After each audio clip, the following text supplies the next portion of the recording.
has a number of different beginnings, but for me, it really began in 2005 when my Austrian governor, Arnold Schwarzenegger, and I won't attempt an Austrian accent, made an announcement that the state of California, along with a number of other Western states, including Washington and Oregon, and the Canadian province of British Columbia, would commit to making Kyoto-level cuts in greenhouse gas emissions. And when he made this commitment, he said, "I say the debate is over. We know the science, we see the threat, and we know the time for action is now." Well, it's not every day you get to agree with a politician, but I did, especially a Republican. No, I didn't say that. And at that time, around 2003, 2004, 2005, it seemed that the American people agreed. Indeed, a major poll by the Gallup polling organization in 2007 showed that 72% of us were completely or mostly convinced that global warming caused by humans was underway. Indeed, 62% of us believed that life on Earth would continue without major disruptions only if society takes immediate and drastic action to reduce global warming. And even many former contrarians seem to have come around at that time. One of them was the Republican pollster Frank Luntz, who in 2006 said, "It's now 2006. So he was off to a good start. He got the year right. I think most people would conclude that there is global warming taking place and that the behavior of people are affecting the climate. Now, Luntz was important, famous, some might say infamous, because he was the author of a memo to Republican candidates running for office in 2003 in which he addressed the issue of the vulnerability of Republican candidates on environmental issues. Opinion polls consistently showed that the vast majority of American people do believe that the federal government has a role to play in protecting the environment, and Republicans were considered vulnerable on that issue, and particularly on the issue of climate change. So he advised candidates to use the phrase climate change rather than global warming because, he said, climate change is a lot less frightening. Moreover, he went on to say that the way Republicans could win this debate was to reframe it in terms of scientific uncertainty, to emphasize the uncertainties, and to insist that there was no consensus among scientific experts. And so he wrote, and all of the emphasis here is his, "The scientific debate remains open. Voters believe that there is no consensus about global warming within the scientific community. Should the public come to believe that the scientific issues are settled, their views about global warming will change accordingly. Therefore, you need to continue to make the lack of scientific certainty a primary issue in the debate." Well, was Luntz's position factually correct? The short answer is no. As was said in the introduction, I study scientific consensus and dissent. I had published a paper in 2004 that had looked exactly at this question. And of course, what we knew was that in 2001, the Intergovernmental Panel on Climate Change, the world's leading organization of scientific researchers who study the issue, collect data, and publish it in peer-reviewed journals, had said, human activities are modifying the concentration of atmospheric constituents that absorb or scatter radiant energy. Most of the observed warming over the last 50 years is likely to have been due to the increase in greenhouse gas concentrations. Now that was in 2001, so 2 years before the Luntz memo. But in fact, the science had actually coalesced even earlier. In 1995, in the second assessment report of the IPCC, the scientific experts who had reviewed the data had concluded that the balance of evidence suggests a discernible human impact on global climate.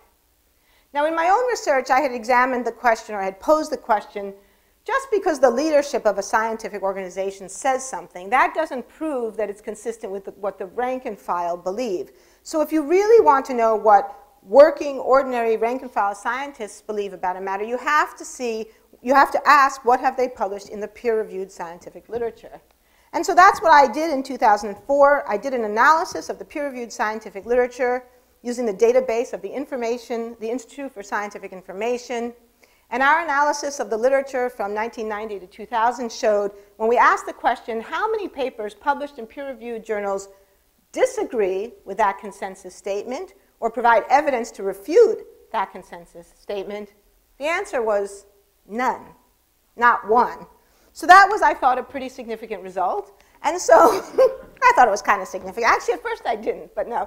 It's like a lot of things, you kind of stumble across something. It takes a little time to actually absorb the significance of your own work. So I published it in Science in 2004, and this result surprised many people. In fact, it angered many people. It caused some people to send me death threats, which was really a very strange thing.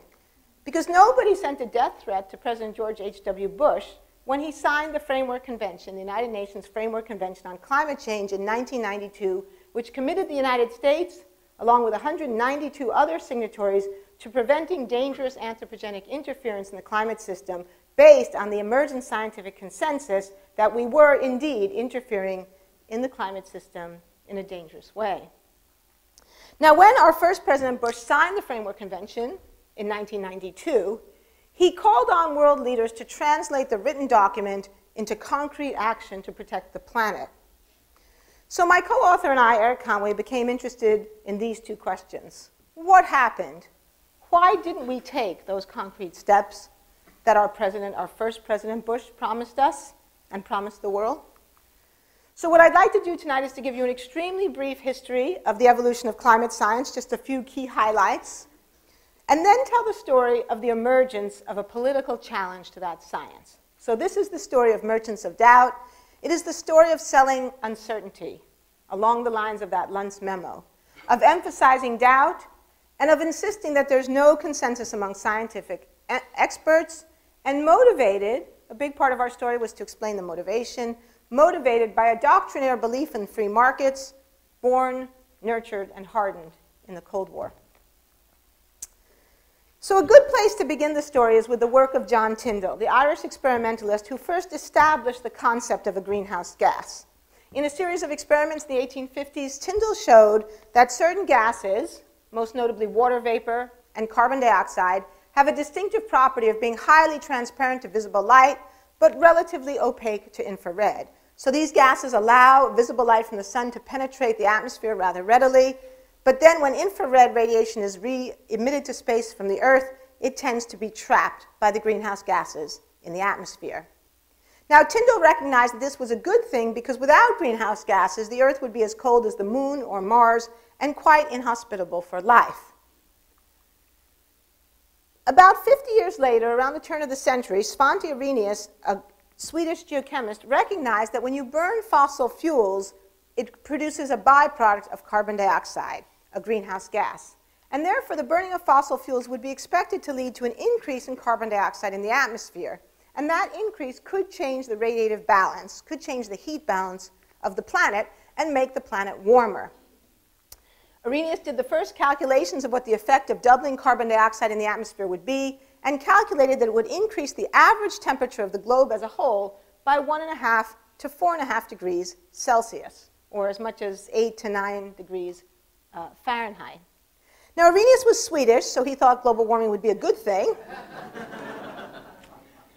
The first person to suggest that it might not be such a good thing was this man, Guy Stewart Callender, a British steam engineer, who in 1938 published the first article in a peer-reviewed scientific journal suggesting that carbon dioxide from burning fossil fuels was actually, in fact, already beginning to increase, and that possibly the temperature was beginning to increase as well. Now, that was in 1938. It's quite a while ago. The following year, war broke out in Europe. Callender became involved in war work. Many scientists went off to work on other problems. And the issue wasn't really revisited until the 1950s, or not revisited in a serious way. Now, at that point, people began to discuss one important uncertainty in this whole question, which was the competing effect of water vapor. So I already mentioned that Tyndall had recognized way back 100 years earlier that water vapor is also an important greenhouse gas. And so some people argue that given how much water vapor is in the atmosphere, any small addition of carbon dioxide would not have very much effect. And this is, by the way, an argument that some skeptics and contrarians still try to push today. And it's worth mentioning because this argument is still recycled today, 50 years later. Sometimes people say conservatives don't believe in recycling, but they do recycle refuted arguments. So one refuted argument that they love to recycle is this one, an argument that was refuted in the 1950s by Gilbert Plass, who was a pioneer in upper atmosphere spectroscopy. Plass resolved the absorption bands of water vapor seen here and carbon dioxide seen here, here, and here, and showed that, by and large, they did not, in fact, overlap very substantively. And therefore, additional carbon dioxide in the atmosphere would be expected to have a substantive warming effect. Plass's work had a profound impact on two oceanographers in my home institution, the University of California, Hans Suess and Roger Revelle. In 1957, Ravel was working on the planning for the International Geophysical Year, and as a part of that planning, he began to think about the possibility of doing systematic observations of atmospheric carbon dioxide.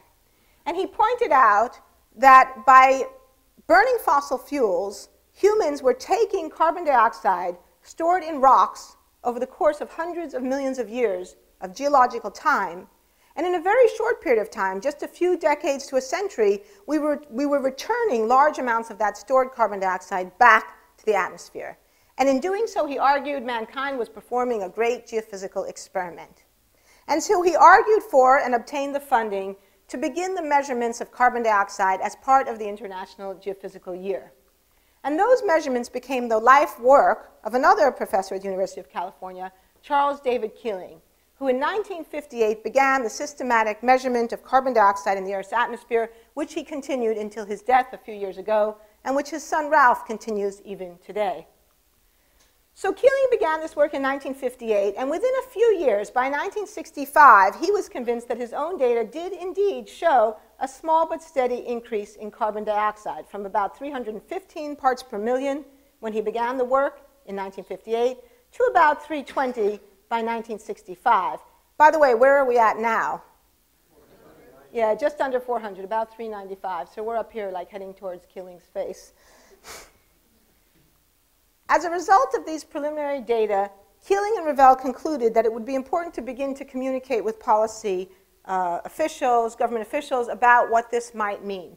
And so in 1965, as part of the President's Science Advisory Committee, they wrote a report in which they said, by the year 2000, there will be about 25% more CO2 in our atmosphere than at present, and this will modify the heat balance of the atmosphere to such an extent that marked changes in climate could occur.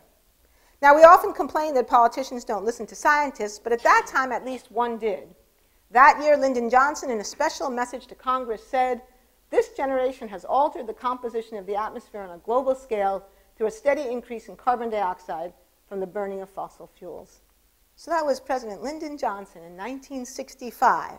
In 1965, we knew that we were altering the chemistry of the atmosphere from burning fossil fuels.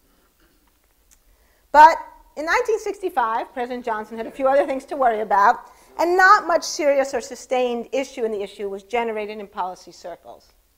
That began to change, though, a few years later with a scientific development, the rise of numerical simulation modeling. That is to say, the use of fast digital computers to begin to build computer models, computer simulations of the world's climate system.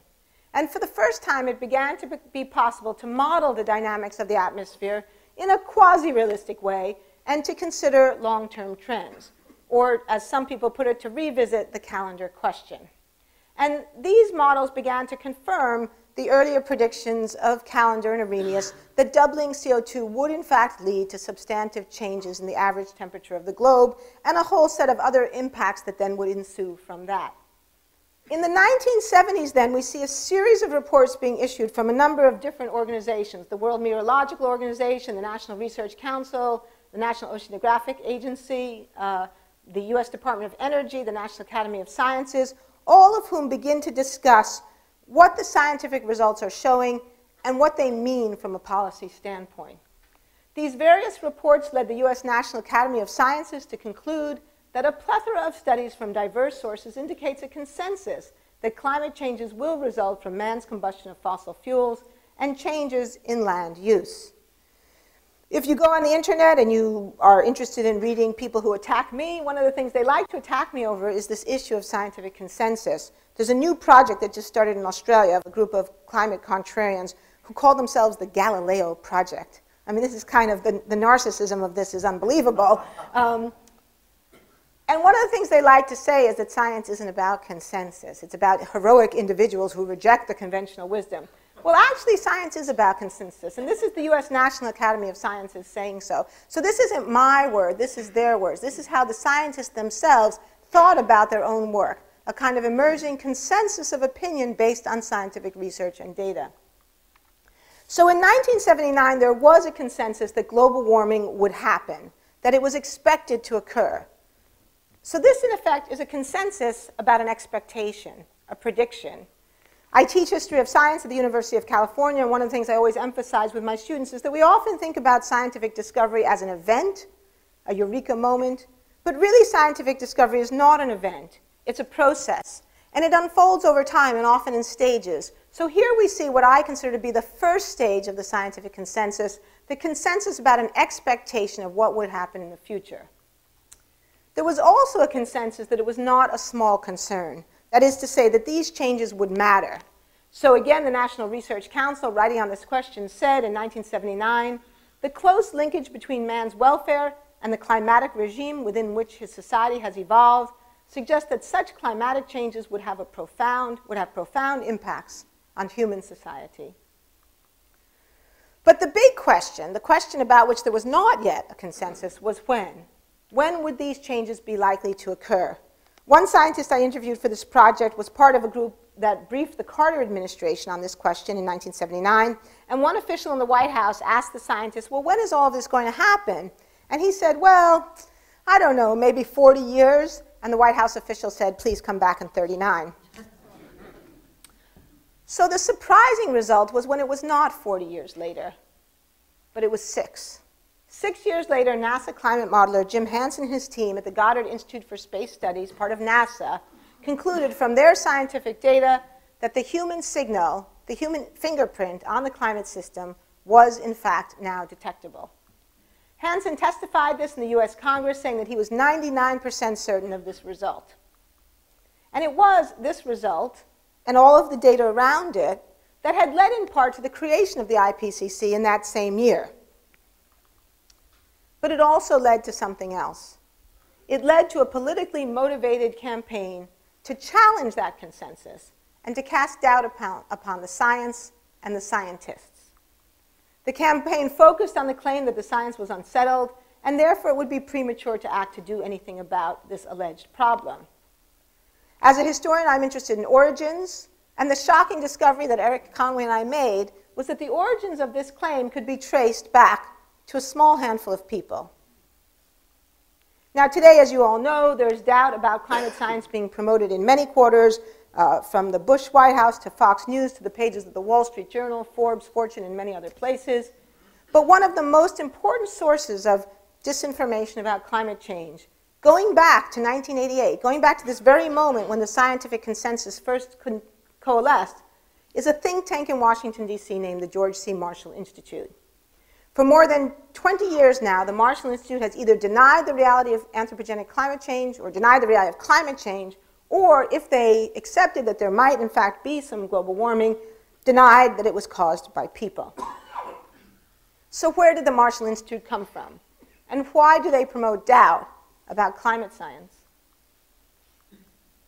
The Marshall Institute was founded in 1984 by 3 men, all physicists, all distinguished, all prominent, all who had built their careers in the Cold War weapons and rocketry programs. So on the left, we see Robert Jastrow, an astrophysicist who was head of the Goddard Institute for Space Studies, had worked on the early rocketry programs and the Apollo missions. On the right, William Nierenberg, a nuclear physicist who had worked on uranium separation for the Manhattan Project and later on many Navy-sponsored projects related to submarine-launched ballistic missiles, anti-submarine warfare, mine detection, and other Cold War military issues. And in the center, Frederick Seitz, a solid-state physicist who was a student of Eugene Wigner, often considered to be one of the fathers of the atomic bomb, because Wigner helped convince Albert Einstein to write his famous letter to FDR, imploring FDR to consider the possibility of building an atomic bomb. Seitz was also the president of the National Academy of Sciences in the early 1960s and president in the 1970s of the Rockefeller University. These 3 men had known each other for a long time. They had worked on many advisory committees, including 2 of the 3 had worked as science advisors in NATO. And in the early 1980s, they found themselves working together on an advisory panel to the Reagan administration on the question of the Strategic Defense Initiative, or what most of us know of as Star Wars. The vast majority of scientific experts opposed the Strategic Defense Initiative, arguing that it would be hugely costly, it would probably not work, and if it did work, that would be worse because it would destabilize the balance of terror which had maintained the peace during the Cold War. Over 6,500 American scientists and engineers signed a petition declaring a boycott of SDI program funds. But Jastrow, Seitz, and Nirenberg disagreed with those 6,500. And in 1984, they created the Marshall Institute to defend SDI against this overwhelming scientific consensus against it, and to promote the continuing importance of science and technology in the national defense, in part by insisting on the reality of Soviet strength and the anxiety or worry of US weakness. Now, I don't have time here to talk about all the ways in which they did this. It's a complicated story. It's described in the book. But I'll just give you my favorite example. This is an article that Robert Jastrow wrote, published in the National Review. America has 5 years left. Now, at the same time, Frederick Seitz had retired from the Rockefeller University. And he had taken on one last job, and that was working as a consultant to the R.J. Reynolds Tobacco Corporation, where he sponsored a biomedical research program, had $45 million to sponsor research that could challenge the scientific consensus on the harms of tobacco. The principal strategy of this research program was what we and others have called doubt-mongering, to fund research that could raise doubts, to fund research into other causes of cancer, to find experts who would say, well, you know, I'm not really sure, I'm a bit agnostic about this, I really don't think that the scientific jury's out. Cancer is a very complicated disease. And to insist that the science was unsettled. And therefore, that because the science was unsettled, it would be irrational, premature, maybe even a little hysterical, to control tobacco use. In 1989, these two strands of the story came together. The Berlin Wall fell, rather rapidly and unexpectedly. The Soviet Union began to disintegrate. So you might have thought that these old Cold Warriors would be vindicated, that they'd be happy, that they'd open the champagne and celebrate the fact that their work had achieved exactly what they had always hoped it would, the dominance of the West over the Soviet Union. But instead of being happy, they found a new enemy. They found a new set of Reds under the bed to fight. And that new enemy was what they called environmental extremism, what they considered to be the exaggeration of environmental threats by people with a left-wing political agenda. And they applied the tobacco strategy to insist that the science was unsettled. Doubt is our product, ran the infamous memo written by one tobacco industry executive in 1969, since it is the best means of competing with the body of fact that exists in the minds of the general public. That memo, probably more than any other single document, was responsible for the conviction of the tobacco industry by the US Department of Justice of conspiracy to defraud the American people under the RICO, the Racketeering and Corrupt Organizations Act. So here we see the tobacco industry consciously and deliberately following a policy of merchandising doubt. But one of the things that the tobacco industry realized early on was that for this campaign to be effective, they needed scientists.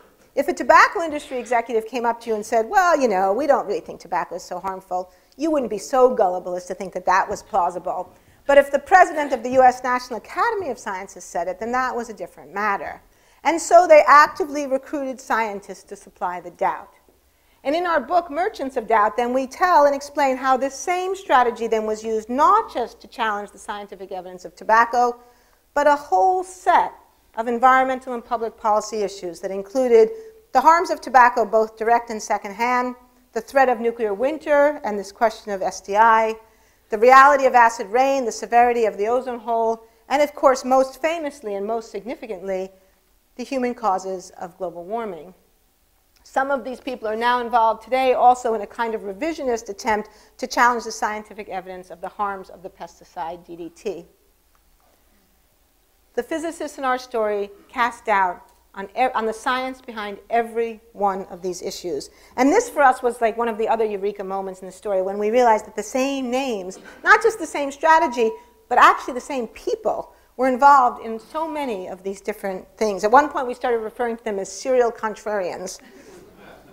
So in every single case, the strategy was the same, to insist that the science was too uncertain to justify government action.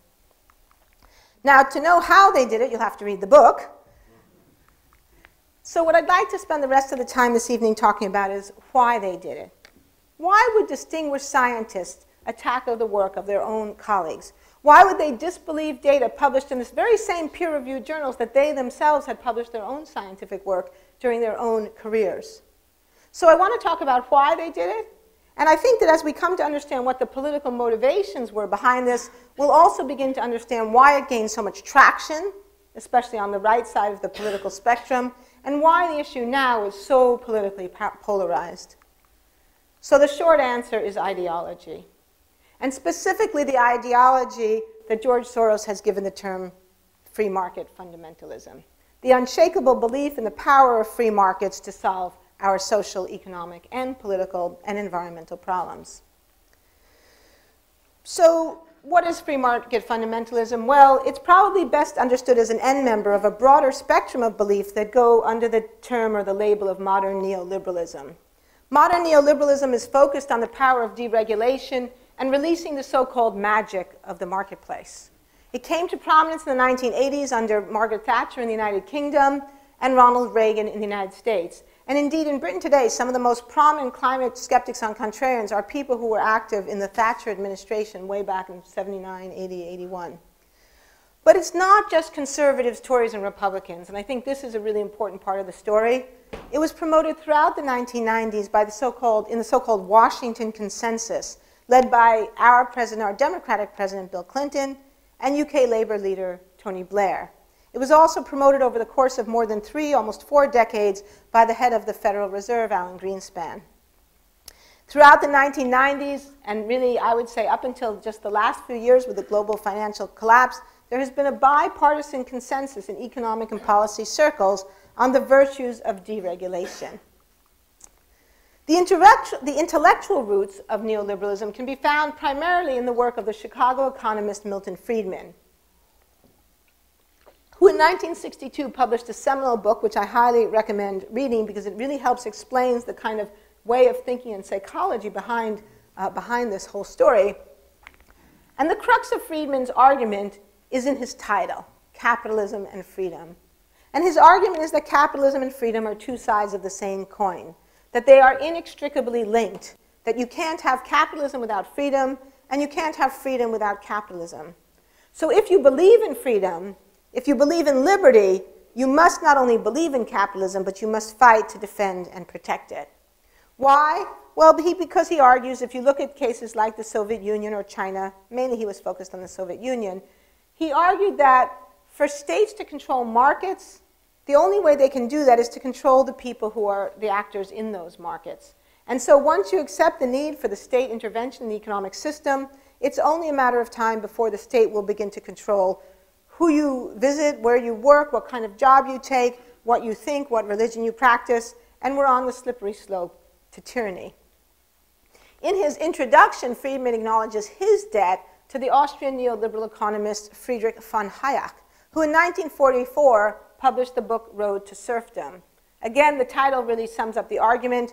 He was a passionate opponent of social democracy in Western Europe, seeing it as part of a slippery slope towards socialism, putting us on the road to serfdom. Now, the contrarians in our story took this argument even further, arguing that environmentalism was the slippery slope to socialism, the road to serfdom. Why?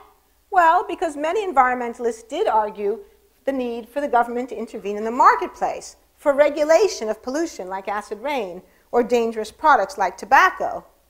And so these men began to argue that from the regulation of acid rain or secondhand smoke, it was only a small step towards government interference in our lives more generally. This idea was articulated in many of their writings, and you can see it in a lot of contrarian, skeptical, and denier literature today, but it was probably articulated most explicitly by a fourth scientist who plays a major role in our story and who joined these campaigns in the 1980s, a man by the name of Fred Singer. Singer's personal biography was strikingly similar to the other three. Also a Cold War physicist, in fact, he was the proverbial rocket scientist. And like the others, he was a serial contrarian, engaged in campaigns to challenge the evidence of acid rain, global warming, and the ozone hole. Of our four major characters in the story, he's the only one that's still alive, and if you're interested, you can go on the internet and find out that I am a completely corrupt, incompetent, and lying historian of science. Actually, according to him, I'm not even a historian at all. So here's where the plot gets really interesting. We already mentioned that Seitz had worked for R.J. Reynolds Tobacco from 1979 to 1985. And in the early 1990s, we find Fred Singer working with the Philip Morris Tobacco Company to attack the Environmental Protection Agency over the issue of secondhand smoke. In 1993, Fred Singer teamed up with a lawyer, Kent Jeffries, who was affiliated with the Cato Institute and the Competitive Enterprise Institute, and published a report which was released with much fanfare, lots of press releases, some congressional support, entitled EPA and the Science of Environmental Tobacco Smoke. Now, when we get to the story of secondhand smoke in the book, we begin to sort of see a kind of expanding network that helps to explain how this issue then began to spread more widely and more broadly. So who were the Alexis de Tocqueville Institute? Well, if you go to their website, you see that they are, not surprisingly, committed to democracy in America. Sounds like a good idea. But if you ask the question, I'd like to see that too.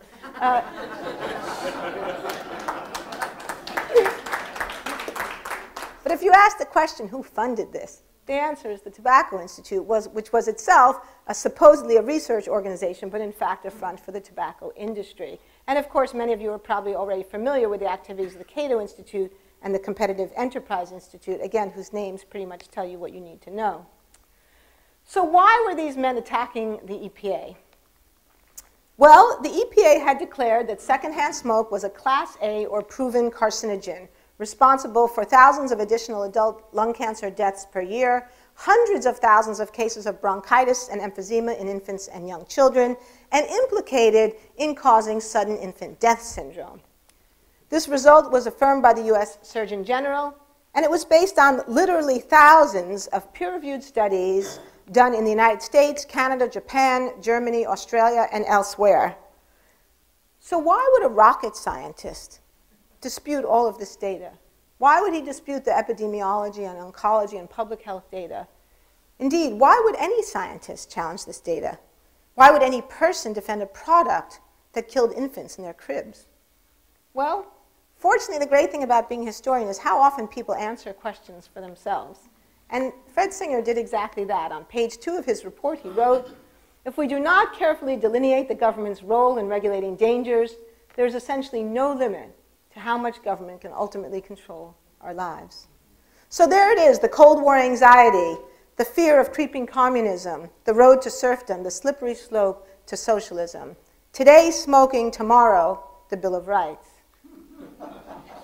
And we see this also, this idea then coming up in terms of the idea of any kind of economic regulation as well. And we see this idea then beginning to be applied to the question of climate change. So around the same time in 1993, Fred Seitz launched a major attack on the IPCC. So this was right after the second assessment report had been released. And in attacking the IPCC in the Wall Street Journal, again, not in a scientific journal, but in the Wall Street Journal, Seitz wrote, "IPCC reports are often called the consensus view. But if they lead to carbon taxes and restraints on economic growth, they will have a major and almost certainly destructive impact on the economies of the world." So a kind of fear of restraint, a fear of regulation. And Frank Luntz, before his conversion, had made essentially the same point, also again in the Wall Street Journal. "Once Republicans concede that greenhouse gases must be controlled, it will only be a matter of time before they end up endorsing more economically damaging regulation." And most recently, for those of you who have been following the, I was going to say developing, I started to say unraveling, but that's a Freudian slip, the unraveling presidential election. Just a few weeks ago, Mitt Romney, when he was campaigning in New Hampshire, was asked by a man in Hanover, New Hampshire, if he accepted the scientific evidence of the reality of the human causes of climate change. And Mitt Romney said that indeed he did, making him the only one of the current Republican presidential candidates who is prepared to say in public that he accepts the scientific evidence. But when he said that, Newt Gingrich replied that the push to address climate change is the newest excuse to take control of our lives by left-wing intellectuals. And we see this throughout their writings, that contrarians assert that environmentalists, and by implication scientists working on environmental agendas, environmental issues, have a hidden left-wing political agenda that is anti-business, anti-free market, and anti-technology. You know, when Eric gives these talks, he likes to pull out his BlackBerry at that point, you know, and start using his technology. And indeed, in a number of cases, we actually see the allegation, some cases even the overt accusation, that environmentalists are just socialists in disguise. They refer to environmentalists as watermelons, green on the outside, red on the inside. George Will, who writes for the Washington Post, not generally considered to be a reactionary newspaper, has called environmentalism a green tree with red roots. And Senator James Inhofe of Oklahoma, who has threatened to indict climate scientists for conspiracy to lie to Congress, has accused me personally of being part of the liberal conspiracy to bring down global capitalism. To which I say that my liberal friends should be so organized. And here's what Singer had to say about this question when he wrote about the ozone hole in 1989. And then there are probably those with hidden agendas of their own, not just to save the environment, but to change our economic system. Some of these coercive utopians are socialists, some are technology-hating Luddites. Most have a great desire to regulate on as large a scale as possible. I know you all go home at night and dream up ways to regulate. And then again, just a few years later, more dangerous still are those with a hidden political agenda, most often oriented against business, the free market, and the capitalistic system. Of course, after the collapse of socialism, it is no longer fashionable to argue for state ownership of industrial concerns. The alternative is to control private firms by regulating every step of every manufacturing process. So here it is. The Cold War is over, and yet still this colossal anxiety about communism, socialism, and the idea that we're all just trying to control everything. So what does all of this add up to? Well, one of the things it adds up to is the conclusion that this debate was not about the science. You see, in all of these discussions, very little actual discussion of the scientific data, very little actual discussions of the parameterizations of climate models, very little discussions about the methods by which ice core data are collected, almost no discussion of science, actually, at all. What you see here is a tremendous amount of discussion and anxiety, a really anxiety-driven discussion about governance, and especially about regulation, driven by an ideological commitment to laissez-faire economics, a belief in the inextricable link between political and economic freedom, and a hostility to regulation as a form of creeping communism, a hostility born and nurtured in the Cold War. Now, of course, this story is filled with ironies, but my favorite irony is this accusation that environmentalism is a green tree with red roots, because of course it's completely false. The US environmental movement does not find its origins in the left-wing politics of the early 20th century, the labor movement or the international workers of the world, or any of the major left-wing movements of the early 20th century, but in the progressive republicanism of Teddy Roosevelt, Gifford Pinchot, and of course that famous communist, John D. Rockefeller. Right up until the 1960s in the United States, there was a bipartisan consensus on the importance of environmental protection and land preservation, so much so that when the Wilderness Act of 1964 designated American lands where man would be a visitor and does not remain, which is really a pretty radical environmental notion, it passed the US Senate by a vote of 73 to 12, and the House of Representatives by a vote of 373 to 1. In the 1970s, the Environmental Protection Agency, so vilified by the tobacco industry, vilified by Republicans in the House of Representatives today, was created by the Republican President Richard Nixon, who signed into law the key pieces of environmental legislation that represent the backbone of environmental protection in the United States today, including the Clean Air Act, under which the Supreme Court recently ruled that the US government, the EPA, does in fact have the legal, not only authority, but responsibility to control greenhouse gases.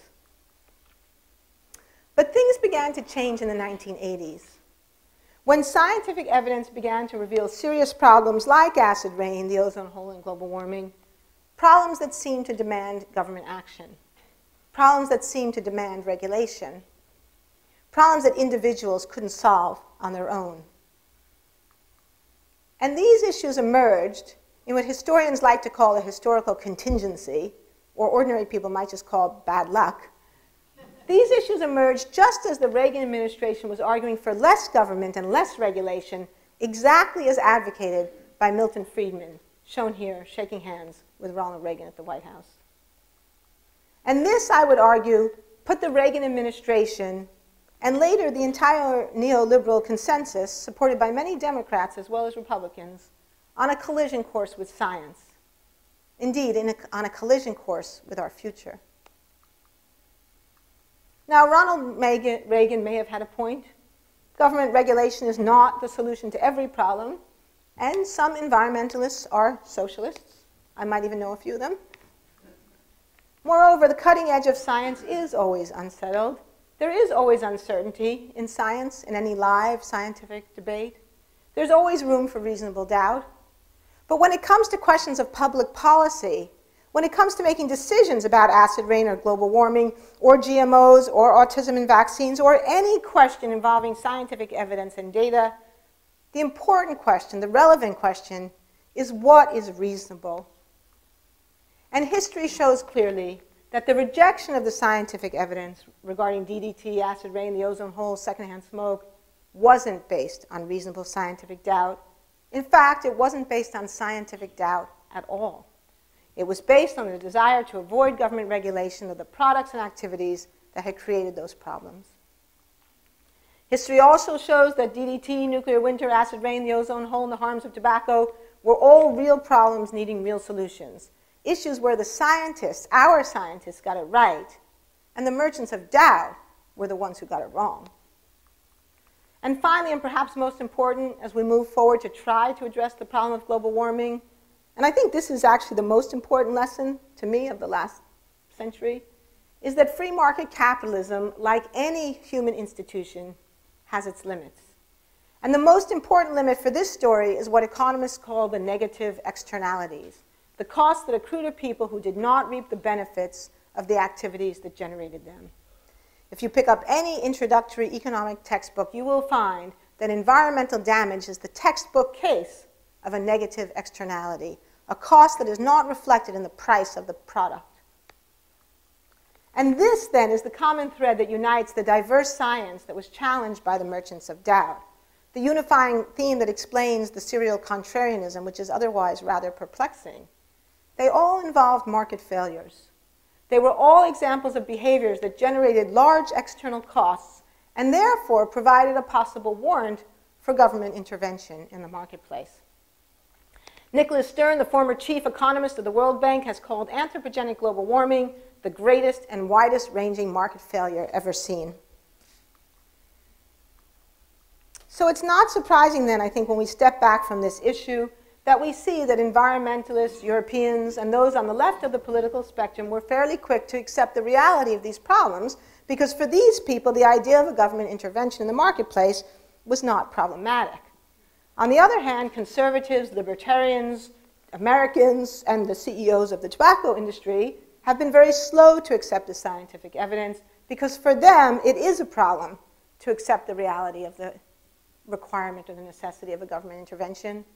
I recently read a very interesting book that I highly recommend to all of you. It's a book called The Failure of Capitalism by the American judge Richard Posner, not generally considered to be a leftist, but who's interested in this question of what can we learn from the global financial crisis about when we do need the government to regulate the market or the fiscal system or banks. And one of the things that he says is that behavior that generates large external costs provides an apt occasion for government regulation. So how we feel about regulation will affect how we feel about that behavior, whether it's smoking or burning fossil fuels. Cognitive science shows very clearly that we're all more likely to accept evidence consistent with our pre-existing worldviews. But as Posner sagely points out, a rational decision maker starts with a prior probability, but adjusts that probability as new evidence comes to his, or I might say her, attention. Although maybe it is his. All of these merchants of doubt are men. History tells us that scientists have known for a very long time, for more than 100 years, for more than a century, we have known that global warming from burning fossil fuels could occur. And for more than 20 years now, the evidence has been mounting that it is occurring. Evidence that our leading scientific experts tell us is now unequivocal. And of course, one final irony that we should not miss before we close tonight is that the energy sector is not a free market. Indeed, the World Bank estimates that global subsidies for fossil fuel production and consumption in the latest year for which we have data, $700 billion. So there's been a lot in the news recently about TARP, the Troubled Assets Recovery Program, also known as the bank bailout. $700 billion to bail out the banks. So the same amount of money that we spent in the bank bailout is being spent every single year around the globe to subsidize fossil fuels. So every single year we are bailing out the fossil fuel industry. It's an interesting thought. So to conclude, the Industrial Revolution brought the developed world 150 years of unprecedented prosperity, a free lunch of historic proportions. And by and large, that prosperity has been a good thing for those of us who have partaken of it. But what we have learned now, what we have learned from scientific work, is that that lunch was not actually free. Global warming is the bill, and it is a bill that has now come due. And as the writer Kim Stanley Robinson has pointed out, the invisible hand never picks up the check. Thank you very much. You're about to go on a vacation with your wife and children, or I'll say wife because you're a man, but your family, and 97 of the mechanics who have inspected the plane tell you that it is not safe to fly on. But 3 mechanics hired by the airplane company, not Boeing of course, but 3 mechanics tell you it's perfectly fine. What are you going to do? So, maybe making it a little more immediate, making it a little bit more obvious, like what we're really talking about, I don't know. In my own experience, it's very hard to say. Different people are different, and I found that, it helps to ask the other person some questions about where they're coming from and why they are skeptical about it in order to begin to get at what particularly is bothering them, because it's different for different people. And I think what you can argue is different depending on who you are. So for me personally, when I've given this talk in places where it's not just preaching to the choir, one of the things I do is I sometimes spend more time on the science and go into more detail about the evolution and the growth of the scientific knowledge, and also what the specific data were that behind that consensus. And I have often found that people come up to me afterwards and say, wow, I had no idea the science was so old. And it's very interesting that for a lot of people that is helpful because they've heard that it's just the latest environmental fad, or they've heard it's a liberal conspiracy, but then they see this and they realize, well, first of all, it's not a fad. We've been studying this for 100 years. If it's a liberal conspiracy, it started in Ireland in the 1850s, right? So, knowing the history, I find, at least for some people, has been helpful for giving it a slightly different slant. Thank you so much. You're Have welcome. you changed any minds? I think so. Yeah, I've gotten some email from people who have said that, that they've adjusted a little bit. So, bit by bit, petit à petit, l'oiseau fait son nid, go ahead. So my question is, how much of a rhetorical handicap are ethical scientists laboring under? Because I was noticing in the quotes that you had from the scientists behaving ethically, they properly hedge their statements, saying there's a probability that seems very likely that most of the warming, right? Right, yeah. And then on the other side, because they're not actually arguing from data and from analysis, they don't seem to have, they don't put those hedge words in there. Yeah, you're absolutely right. I mean, there's not even much more I can add to that. You're absolutely right. It's been a huge handicap for the scientific community because scientists are trying to be honest about the uncertainties, about the probabilities, and it does handicap them. So the scientific community, one thing I think our book has helped, I think it's actually helped scientists to rethink some of their communication strategies. And I've been invited to a few workshops over the last year by scientists who are grappling with this issue and trying to come up with some more effective ways to communicate that are still honest and ethical, but maybe are a little bit more efficacious in reaching ordinary people. So I'm hopeful that we'll see some positive changes, but it is a really big challenge. I'm going to go back to that moment where, the link between the sort of Roosevelt, Rockefeller, Pinchot republicanism, and when it switches. So, I'm just trying to figure out, what makes, and part of it is all of a sudden you're saying the crises emerge and you actually have to do something about them. So you could be more abstract earlier. But what is it in our culture, especially recently, that suddenly makes us more vulnerable to lies than maybe we were earlier on? Yeah. Well, I don't know. Or was there all along in our culture, maybe? Yeah, I don't know that it's so sudden. I mean, I think part of what we see in the story, and you know, if you read the book, one of the things you'll see is that part of what we do for every case is we go back and we start with, well, how did scientists get involved in this issue in the first place? And in every case, one of the things that we learned, I mean, we didn't know the science was so old. In every case, we discovered the science was older than we had thought, because there's often a long history of research before scientists get to the point where they would say, yes, this is definitely happening. So, so it is sort of bad luck, I think, that some of these issues really did kind of coalesce in the late 70s and 80s when Ronald Reagan comes to power, pushing this very, very strong political agenda of less government, less regulation, unleashing the magic of the marketplace, all of those things. So there really is a clash. And many of us are familiar with, you know, some of the clashes that took place in the Republican. They're also going after the whole 40 years of consensus domestically. Right, so they're sort of trying to break that up. And then there is also a shift in the U.S. environmental movement, and we talk about this again in the book. I mean, a lot of the early environmentalism up until the 1970s was really about land preservation. It was a conservationist model, the Gifford-Pinchot model, that was actually in some ways very pro-business, right? I mean, the Gifford-Pinchot model is about, you know, land of many use, wise use, all that stuff. So it was quite sympathetic to forestry, forest companies. And so, which is not to say that the forest industry loved Gifford-Pinchot, because they absolutely did not. If anybody's read the book The Big Burn by Timothy Egan, you know that. But still, it wasn't really viewed as anti-business by and large, although it was by some people. But also, it was a kind of patrician environmentalism, right? I mean, Gifford-Pinchot, you know, was at Yale, came from this very wealthy, aristocratic kind of family, obviously the Roosevelts. So it wasn't a grassroots movement. It wasn't associated with left-wing politics.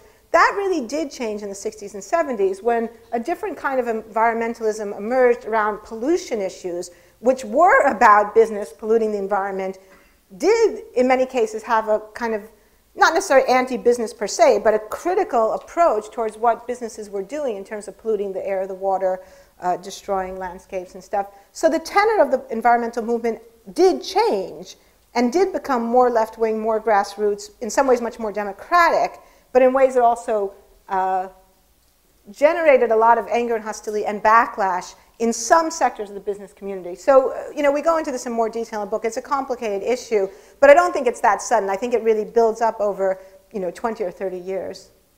Yeah. Thank you. I spent most of my career in public health, much of it and over the last couple of decades in tobacco prevention and control, so parts of this story are very familiar to me.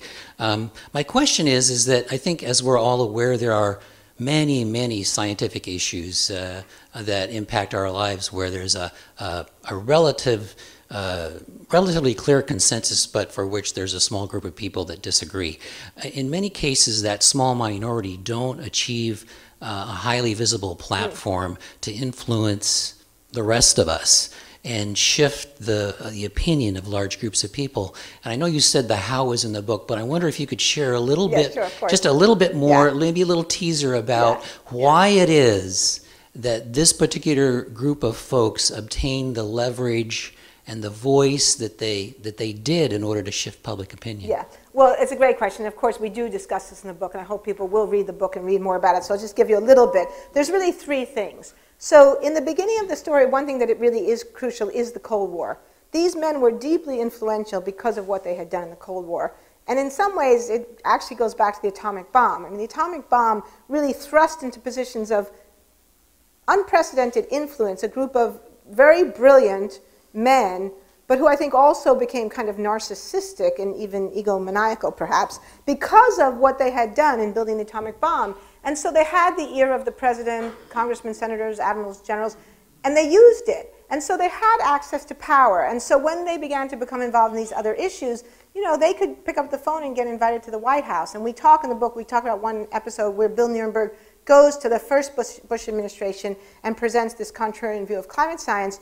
He's completely out of the mainstream. He's done no research on climate science. He's taking positions that no climate scientist in America would agree with, but yet he's the one who's getting invited to the White House, not the actual climate scientist. So that's one part of it. Second part of it, of course, is that then they begin to make common cause with the fossil fuel industry. And that happens a little later, and so as the story unfolds, in the 1990s, we begin to see the fossil fuel industry seeing what these guys are doing and thinking, oh, that's kind of good, you know, that works for us. And so we see the fossil fuel industries beginning to pump money into these think tanks, the Marshall Institute, the Cato Institute, American Enterprise, Competitive Enterprise, Heartland, Heritage, those are kind of the big ones. So money is, of course, part of the story. Money comes into it, but not in the sense of these individuals doing it for money, but rather in a kind of confluence of money and ideology that then makes this extremely powerful.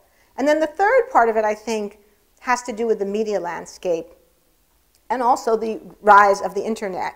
Because now, today, if you go on the internet, you see these really preposterous claims being repeated over and over and over again.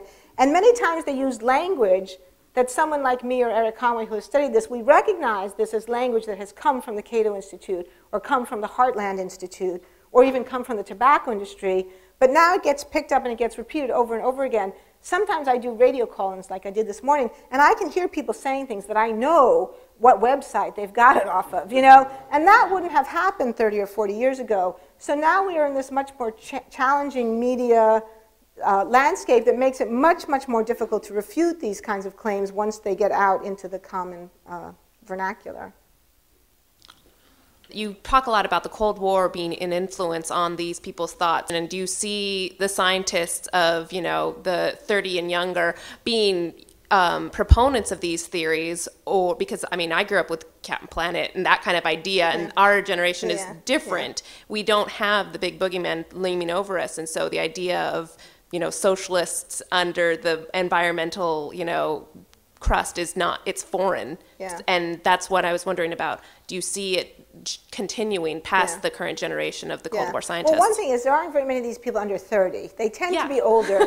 but it's really interesting is how they've managed to keep this specter of communism alive. So even among people who are younger, people who are, you know, too young to really have grown up in a significant way during the, say, the coldest parts of the Cold War, they still raise this issue, you know. So think about, like, during the healthcare debate, people talk, you know, Pat Michaels, who's a famous climate skeptic denier, whatever you want to call him, called it Obamunism, you know? I mean, what is that about, right? And the whole healthcare debate, right? We got all these things about it being socialistic and stuff. So they managed to keep this argument alive. And recently I saw something, Glenn Beck is quoting Friedrich von Hayek, you know?